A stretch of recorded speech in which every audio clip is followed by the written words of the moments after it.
Friends అందరికి good evening. ఏం చేస్తున్నారు? మేమైతే వేడి వేడిగా ఛాయ్ అయితే పెట్టుకొని తాగుతున్నాం ఫ్రెండ్స్. అర్థం వచ్చిందని ఛాయ్ అయితే పెట్టినా కానీ వచ్చే వచ్చింది. నాకు చేత కావట్లేదంటే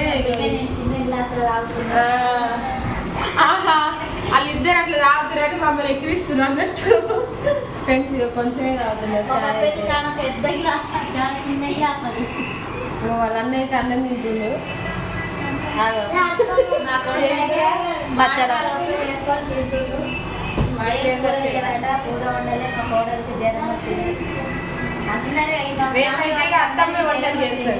ఎందుకు ఒక స్పెషల్ ఉంది. మంచిగా వంటలు చేస్తా, మంచిగా అందరినీ తినబెడతా. స్పెషల్ ఉంది.